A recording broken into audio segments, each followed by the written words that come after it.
Minimalist தெரியுதா? இந்த sunscreen எப்படி இருக்குது அப்படிங்கிறத பார்க்கலாம். நான் இதுக்கு முன்னாடி வந்து மாமா எர்த்தோட யூஸ் பண்ணியிருக்கேன். அதுக்கப்புறம் வந்து வீக்கோ, அதுக்கப்புறம் அந்த சின்ன சின்ன நார்மல் பிராண்ட்லாம் வந்து நிறைய யூஸ் பண்ணியிருக்கேன். அதுக்கும் இதுக்கும் என்ன டிஃப்ரென்ஸ்? ஸோ அதை விட இது பெட்டராக இருக்கா, இல்லை இது ஆக்சுவலி இந்த அளவுக்கு ஹைப்புக்கு இந்த அளவுக்கு ஒர்த்தாக இருக்கா? ஏன்னா மேக்ஸிமம் வந்து மினிமலிஸ்ட் சன்ஸ்க்ரீனாக சூப்பராக இருக்கும், மினிமலிஸ்ட் ப்ராடக்ட்லாம் சூப்பராக இருக்கும் அப்படிங்கிற மாதிரி வந்து பீப்புள் நிறைய பேர் இதை தான் வந்து வாங்கிட்டு இருக்காங்க. ஸோ என்னோட பர்சனல் ஒப்பீனியனில் நல்லா கேட்டுக்கோங்க, என்னோட பர்சனல் ஒப்பீனியனில் என்னோட ஸ்கின்னுக்கு இது ஒர்க் ஆச்சா இல்லையா, இதோட வேலையை கரெக்டாக செய்யுதா, எந்த அளவுக்கு குவான்டிட்டி எடுத்தால் இதோட வேலையை கரெக்டாக செய்யுது அப்படிங்கிறது எல்லாத்தையுமே இந்த வீடியோவில் பார்த்துருவோம். ஸோ அதுக்கு முன்னாடி பார்த்தோன்னா இதில் உள்ள ஆடான கெமிக்கல்ஸ்னு பார்த்தோன்னா அக்டோடைன், டிஸ்டோப்ளைன், அடப்ளைன், ப்ராப்ளைன், க்ளூக்ளைன், இந்த மாதிரி ஒரு சில C12, 215 க்ளைன் அந்த மாதிரி ஒரு சில விஷயங்கள்லாம் இருக்குது. அதே மாதிரி PG100 ஸ்டெலிடேண்ட் அந்த மாதிரி ஒரு சில கெமிக்கல்ஸ் இதில் ஆட் ஆகிட்டு தான் இருக்குது. ஸோ இது full and full chemical free அப்படின்லாம் சொல்லிட முடியாது. பட் மாமா எர்த் அப்படிங்கிறது வந்து ஃபுல் கெமிக்கல் ஃப்ரீ, பட் அது ஓகே ஆகலை எனக்கு, என் ஸ்கின்னுக்கு அது ஓகே ஆகலை. அது சன்ஸ்க்ரீன்னு சொல்கிறதுக்கே வந்து அது என்னோட ஸ்கின்னுக்கு அது செட் ஆகலை. மேபி மற்றவங்களுக்கு செட் ஆகிருக்கலாம், பட் என்னோட ஸ்கின்னுக்கு அது செட் ஆகலை. அதே மாதிரி நான் மாமா எர்த்லையும் SPF 50 தான் வாங்கியிருந்தேன், இதுலேயுமே SPF 50 தான். ஸோ பார்த்தீங்கன்னா தெரியும், இதில் ரெண்டுமே வந்து SPF 30யுமே அவைலபிளாக இருக்கும். ஸோ இப்போ நான் ரெண்டுலேயுமே வந்து SPF 50 தான் வந்து யூஸ் பண்ணிகிட்ருக்கேன். ஸோ அதை வந்து நான் இப்போ யூஸ் பண்ணுறதை விட்டுட்டேன், ஏன்னா அது வந்து எனக்கு கரெக்டாக ஒர்க் ஆகலை அப்படிங்கிறதுக்காக. அது மட்டும் இல்லாமல் இந்த சன்ஸ்க்ரீனில் நியாசிலமைட், அப்புறம் vitamin B plus vitamin F அந்த மாதிரி ஒரு சில விஷயங்கள்லாம் வந்து ஆட் பண்ணியிருக்காங்க. பட் எல்லாமே இது வந்து ஓவரால் பிக்சரில் நம்ம பார்க்கும்போது இது வேலை செய்தா இல்லையா, ஓடுமா ஓடாதா, அதுதானே கேள்வி. ஸோ அப்படி கேட்டிங்கன்னா ஓடுது, ஓரளவுக்கு நல்லாவே ஓடுது. நான் என்ன பண்ணுவேன் அப்படின்னா வந்து மேக்ஸிமம் இந்த ஒரு எனக்காவது ரொம்ப சன் எக்ஸ்போஸான ஏரியாவுக்கு போகிறோம், கண்டிப்பாக நம்ம வந்து மூஞ்சில் வந்து ஸ்கார்ப்பு கட்ட முடியாது, அந்த மாதிரி ஏதாவது போகிறோம், இல்லை ஏதாவது வெளியில் வந்து போகிறோம் அப்படிங்கிற பட்சத்தில் அதை வந்து யூஸ் பண்ணேன். பட் நான் நார்மலாக இப்போ ஒரு 1 ஹவரில் போயிட்டு வீட்டுக்கு வந்துடுவேன் அப்படிங்கிற பட்சத்தில் நான் கண்டிப்பாக இதை யூஸ் பண்ண மாட்டேன். ஒரு 2 to 3 ஹவர்ஸ் மேக்ஸிமம் நம்ம சன்னில் ஸ்பெண்ட் பண்ணுற மாதிரி இருக்கும் அப்படிங்கிற பட்சத்தில் மட்டும்தான் நான் இதை யூஸ் பண்ணேன். அதனால எனக்கு வந்து அந்தளவுக்கு பெரிய சன் டேமேஜ்லேருந்து நான் தப்பிச்சேனான்னு கேட்டிங்கன்னா கண்டிப்பாக கிடையாது. ஏன்னா வந்து நான் ஃப்ரீக்வெண்ட்டாக ரெகுலராக யூஸ் பண்ணுறது கிடையாது. இதை எனக்காவது ரேர் அக்கேஷனில் ரொம்ப நேரம் சன்னில் நிற்கிற மாதிரி இருந்தால் மட்டும் இதை வந்து நான் யூஸ் பண்ணுறேன். ஸோ அப்படிங்கிற பட்சத்துலேயும் நான் ரொம்ப அதிகமான குவான்டிட்டி வந்து யூஸ் பண்ண மாட்டேன். ஸோ நான் விளாக் போகும்போதுமே காட்டியிருப்பேன் உங்களுக்கு, இதை வந்து நான் ஒரு மினிமமான அமௌண்ட்டில் தான் வந்து யூஸ் பண்ணுவேன். ஸோ அளவு சொல்லுவாங்க, அதாவது ஒரு சன்ஸ்க்ரீன் அப்படிங்கிறது வந்து இந்த அளவுக்கு நம்ம வந்து யூஸ் பண்ணணும் அப்படின்னு சொல்லுவாங்க. பட் நான் அதில் வந்து ஒரு முக்கால்வாசி வந்து அதில் நான் யூஸ் பண்ணுவேன் அப்படின்னு வந்து சொல்லலாம். அதுவுமே ஒரு அளவுக்கு தானே. ஸோ இதை போட்டோட என்ன ஃபீலிங் வரும் அப்படின்னா வந்து கொஞ்சம் நேரம் வந்து எப்போதுமே சன்ஸ்க்ரீன் போட்டுட்டு ஒரு 1/2 hour வெயிட் பண்ணிவிட்டு அதுக்கப்புறம் தான் வந்து சன்னில் வந்து போகணும். ஸோ அதுவுமே வந்து ஒரு சில ரூல்ஸ் அண்ட் ரெகுலேஷன்ஸ்லாம் வந்து இதில் இருக்குது. பட் நான் வந்து போட்டோன்னே அப்படியே வந்து கிளம்பி போயிடுவேன். போட்டோன்னே என்ன ஆகிடும் அப்படின்னா வந்து சன்னில் போகும்போது அந்த அளவுக்கு நம்ம ஹீட் வந்து அப்சர்வ் ஆகாது, ஒரு மாதிரி கூலிங் எஃபெக்ட். நம்ம அந்த விக்ஸ் எல்லாம் சாப்பிட்டோன்னா எப்படி வந்து ஒரு கூலிங் எஃபெக்ட் வருமோ அதே எஃபெக்ட் வந்து இதில் வரும். அது கொஞ்சம் நேரத்துக்கு இருக்கும். அதே மாதிரி எனக்கு வந்து ஸ்வெட்டிங் பாடி அப்படிங்கிறதுனால ஈஸியாக வந்து ஸ்வெட்டு வந்து வந்துக்கிட்டே இருக்கும். ஸோ அதை நான் வந்து ரப் பண்ணிக்கிட்டே இருப்பேன். இது போட்டோன்னே என்ன ஆகிடும் அப்படின்னா வந்து ஸ்கின் வந்து ரொம்ப சாஃப்ட் ஆகிடும். ஸோ எப்படின்னா வந்து இது போடுறதுனால ஸ்கின் ரொம்ப சாஃப்டாக மாற்றிடும். அப்படிங்கிற பட்சத்தில் நமக்கு ஏதாவது தூசி பட்டு அதை அப்படியே ரப் பண்ணோம் அப்படின்னா வந்து எரிய ஆரம்பிச்சிடும். ஸோ புரியுதுன்னு நினைக்கிறேன். இப்போ நம்ம பைக்கில் போயிட்டுருக்கோம், இந்த சன்ஸ்க்ரீன் போட்டிருக்கோம், நமக்கு எதாவது வேர்வை வருது அப்படிங்கிற பட்சத்தில் அது தூசியமாக வந்துருக்கும். இது வந்து கொஞ்சம் ஆயிலியாக தான் மாறும். அதாவது நம்ம இது போட்டோன்னே வந்து நம்ம கிளியர் ஸ்கின் மாதிரிலாம் தெரியாது.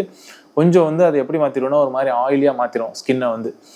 மேலே வந்து ஏதோ ஒரு பூசின மாதிரி ஆகிடும். ஸோ அது ஒரு மேக்கப் போட்ட மாதிரி தான் மாறும். பட் அது அந்தளவுக்கு ரொம்ப கொடுமையாக இருக்குது. அதே நேரத்தில் ரொம்ப டல் ஆகிக்கணும் ஃபேஸை. அந்த சன்ஸ்க்ரீன் போட்டோன்னா ஃபேஸ் வந்து கொஞ்சம் டல் ஆகிடும். நார்மலாக இருக்க பிரைட்னஸை விட கொஞ்சம் வந்து டல்லாக வந்து காட்டும். ரொம்ப நேரம் வந்து அந்த ஒரு வேர்வையில் இருந்த மாதிரி எப்படி மாறுமோ அந்த மாதிரி கொஞ்ச நேரத்தில் மாறிடும். ஸோ அப்படிங்கிற பட்சத்தில் அந்த டஸ்ட்டுமே வந்து நம்ம ஃபேஸில் வந்து பிடிச்சிக்கும் ஈஸியாக. அந்த இடத்துல அந்த க்ரீஸியாக இருக்கிறதுனால அதை அப்படியே பிடிச்சிக்கிறோம். பிடிச்சிட்டு நம்ம ஏதாவது கர்ச்சீஃப் ஏதோ வச்சுட்டு அப்படியே ரப் பண்ணோம் அப்படின்னா வந்து அப்படியே எரிய ஆரம்பிச்சிடும். ஸோ அது மட்டும் ஒரு சின்ன ட்ராபேக்கு. அது மட்டும் இல்லாமல் இது ஸ்கின்னை ரொம்ப சாஃப்ட் பண்ணுறதுனால அது போட்டுட்டு நம்ம ஈவினிங் வந்து ஃபேஸ் வாஷ் பண்ணாலுமே அதோட அந்த ஒரு எரிச்சல் அப்படிங்கிறது வந்து கொஞ்சம் நேரத்துக்கு கண்டிப்பாக இருக்க தான் செய்யுது. ஸோ கண்டிப்பாக. ஆனால் வந்து நான் அந்த மினிமலிஸ்ட் யூஸ் மாமா எர்த் யூஸ் பண்ணும்போது அந்த எந்த ப்ராப்ளமும் இல்லை. பட் அது ஓகே ஆகலை எனக்கு, என் ஸ்கின்னுக்கு. அதாவது அந்த சன்ஸ்க்ரீன் போட்டிருந்தாலுமே அது வந்து எனக்கு வந்து சரியாக ஒர்க் ஆகலை. பட் இது வந்து ஒர்க்கிங் பர்ஸ்பெக்டிவில் பார்த்தோம்னா சூப்பராக இருக்கும். நீங்கள் எவ்வளோ ஹார்ட் சன்னாக இருந்தாலும் இது கரெக்டான குவான்டிட்டியில் எடுத்து போட்டுட்டு நீங்கள் ஹார்டான சன்னில் போய் நின்னீங்கனாலும் அதுக்கப்புறம் திரும்ப வாஷ் பண்ணி பார்த்தீங்கன்னா உங்களுக்கு அந்த சன் டேமேஜ் அப்படிங்கிறது சுத்தமாகவே இருக்காது.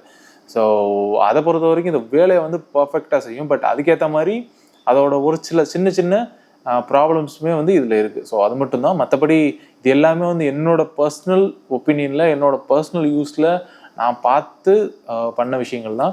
மற்றபடி இந்த சன்ஸ்க்ரீனை நான் உங்களுக்கு ரெக்கமெண்ட் பண்ணிங்கன்னா கண்டிப்பாக ரெக்கமெண்ட் பண்ணுவேன். நீங்கள் வந்து தாராளமாக இதை வாங்கி யூஸ் பண்ணலாம். பட் நான் வந்து சன்ஸ்க்ரீன் மட்டும்தான் யூஸ் பண்ணுவேன் மேக்ஸிமம். ஒரு சில பேர் வந்து இந்த மற்றபடி மாய்ஸ்சரைசர் இதெல்லாம் வந்து யூஸ் பண்ணுவாங்க. பட் நான் அதெல்லாம் வந்து நான் ட்ரை பண்ணல. ஏன்னா வந்து என்னோட ஸ்கின் வந்து ஆயில் ஸ்கின், அந்த மாய்ஸ்சரைசர் வந்து சப்போர்ட் ஆகாமல் போகலாம். ஸோ இன்னும் வந்து எனக்கு லைட்டாகவே இந்த இடத்துல ஓப்பன் போஸ்ட் இருக்குது. ஸோ அது இன்னும் வந்து டெவலப் ஆகிறதுக்கு நடந்துச்சு இருக்குது.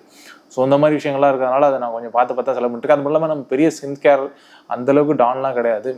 மார்க்கெட்டில் நிறைய பேர் வந்து அதை ப்ரொஃபஷனலாக பண்ணுறவங்க இருக்காங்க. பட் என்னை பொறுத்த வரைக்கும் நான் யூஸ் பண்ணுறதை உங்களுக்கு வீடியோவாக எடுத்து காட்டிகிட்டு இருக்கேன். ஸோ அதை பொறுத்த வரைக்கும் நான் இதை வந்து யூஸ் பண்ணுறேன். உங்களுக்குமே வந்து கண்டிப்பாக வந்து இந்த வந்து கண்டிப்பாக ரெக்கமெண்ட் பண்ணலாம். பட் நான் ரெகுலர் யூஸ் கேஸ்க்கு நான் ரெக்கமெண்ட் பண்ண மாட்டேன். மேபி சம் அக்கேஷன்ஸ்க்கு நீங்கள் வந்து ரெக்கமெண்ட் பண்ணலாம். அதே மாதிரி முதல்ல சொன்ன மாதிரி ஸ்கின்னுக்கு இதுக்கு உங்களுக்கு ஒத்து வரல அப்படின்னா வந்து கண்டிப்பாக யூஸ் பண்ணுறதை ஸ்டாப் பண்ணிடுங்க. எந்த ஒரு ஸ்கின் கேர் ப்ராடக்ட்டுமே 100% கெமிக்கல்ஸ் இல்லாதது இருக்காது. ஸோ ஒர்க் ஆகுது அப்படிங்கிற பட்சத்தில் மாமாஅர்த் அப்படிங்கிறது எனக்கு ஒர்க் ஆகலை. அது வந்து கெமிக்கல் ஃப்ரீ அப்படின்னு பேக்கில் போட்டு வந்தது மேபி யாருக்கும் தெரியாது. ஸோ கெமிக்கல் ஃப்ரீயாகவும் இருக்கலாம், கெமிக்கலாகவும் இருக்கலாம். ஸோ பட் கெமிக்கலுமே நேச்சுரல் சப்ஸ்டன்ஸ்லேருந்து தானே எடுக்கிறாங்க. ஸோ எப்படி பார்த்தாலும் நமக்கு ஒர்க் ஆகுது. அது மட்டும்தான் வந்து நான் இப்போ பார்த்துட்ருக்கேன். பெருசாக இந்த மாதிரி விஷயங்கள்லாம் வந்து நம்ம கெமிக்கல் ஃப்ரீ அப்படிங்கிறதெல்லாம் வந்து தெரிய முடியாது. மேபி சம் யூடியூப் வீடியோஸும் பார்க்குறோம்.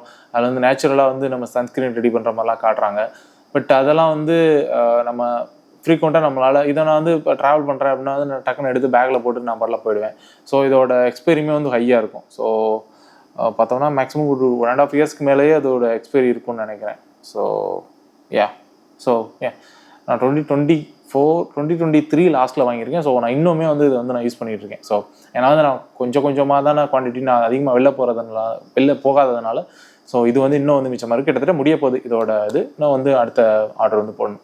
ஸோ இந்த மாதிரி தான் வந்து இந்த மாதிரி சன்ஸ்கிரீன் இந்த மாதிரி ப்ராடக்ட்லாம் வந்து வருஷத்துக்கு ஒரு 6 மாதத்துக்கு ஒன்ஸ் வாங்கினாலே போதுமான அளவு வரைக்கும். பாய்ஸை பொறுத்த வரைக்கும் மேபி கேர்ள்ஸுக்கு அது அதாவது ஃப்ரீக்வெண்ட்டாக தேவைப்படலாம். பட் பாய்ஸுக்கு ரொம்ப ரேரான அக்கேஷனில் ரொம்ப சன்னில் வந்து ரொம்ப நேரம் நிற்க போகிறோம் அப்படிங்கிற பட்சத்தில் நம்ம இதை கண்டிப்பாக யூஸ் பண்ணுறது என்னை பொறுத்த வரைக்கும் அட்வைசல். அது மட்டும் இல்லாமல் சம்மரில் இதை கண்டிப்பாக யூஸ் பண்ணி ஆகணும். சம்மரில் தான் நமக்கு முக்கால்வாசி ஆட்களுக்கு டேமேஜ் ஆகும். ஸோ இதெல்லாம் நம்ம எதுக்கு யூஸ் பண்ணுறோன்னா, லைக் இப்போ நான் வந்து ஷர்ட் ஆஃப் பண்ணுறேன்னா இந்த ஏரியா மட்டும் கருப்பாக இருந்து, மண்டை மட்டும் கருப்பாக இருந்து, கீழே பாடி மட்டும் வெள்ளையாக இருந்தால் அது என்னோட கான்ஃபிடன்ஸ் லெவலை வந்து கொஞ்சம் டவுன் பண்ணுது. மற்றபடி ஸ்கின் கலரில் தான் ஒரு பெரிய விஷயம் அப்படிங்கிறதெல்லாம் எனக்கு இன்னும் கிடையாது. பட் அதே மாதிரி இந்த ஷர்ட்லேருந்து இந்த பக்கம் வந்து கருப்பாக இருக்கும், இந்த பக்கம் வந்து வெள்ளையாக இருக்கும். ஸோ அந்த மாதிரி விஷயங்கள் இப்போது நம்ம ஸ்கின் கலர் அப்படிங்கிறது எல்லாருக்கும் மெர்ஜாகி ஒரே மாதிரி இருந்ததுன்னா பிரச்சனை கிடையாது. என்ன ஸ்கின் கலராக இருந்தாலும் அது ஓரளவுக்கு மெர்ஜ் ஆயிடுச்சு அப்படின்னா வந்து பிரச்சனை கிடையாது. பட் என்னை பொறுத்த வரைக்கும் அது ஒரு சின்ன அன்கம்ஃபர்டபுளாகவும் ஒரு மாதிரி அது வந்து என்னோட கான்ஃபிடென்ட்டாக கொஞ்சம் டவுன் பண்ணுறதுனால இந்த மாதிரி ப்ராடக்ட்ஸ்லாம் யூஸ் பண்ணுறேன். மற்றபடி நீ என்னப்பா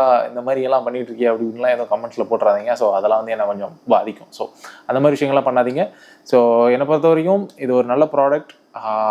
பட் ஆடட் கெமிக்கல்ஸ் இதுலேயும் இருக்குது. பேக்கை செக் பண்ணி பாருங்கள். செக் பண்ணி பார்த்துட்டு உங்கள் ஸ்கின்னுக்கு செட் ஆச்சுன்னா அதை வந்து யூஸ் பண்ணுங்கள். உங்களுக்கு தேவையான லிங்க் வந்து கீழே டிஸ்கிரிப்ஷனில் இருக்கும். அந்த லிங்க்கை யூஸ் பண்ணி வாங்கினீங்கன்னா எனக்கு கொஞ்சம் ஒரு சில மேபி ஏதோ போனஸ் ஏதோ கிடைக்கும்னு சொன்னாங்க. ஸோ அது கிடைச்சாலும் கிடைக்கலாம். ஸோ அடுத்த வீடியோவில் பார்ப்போம். இது மாதிரி உங்களுக்கு ஏதாவது இதில் டவுட்ஸ் இருக்குது, இல்லை வேறு என்னென்ன ப்ராடக்ட்லாம் யூஸ் பண்ணுறீங்க அப்படிங்கிறத கண்டிப்பாக கமெண்ட்ஸில் கேளுங்க. ஏதாவது டவுட்ஸ் இருந்துச்சுன்னா கண்டிப்பாக கமெண்ட்ஸில் கேளுங்க. அடுத்த வீடியோவில் பார்ப்போம். பாய்.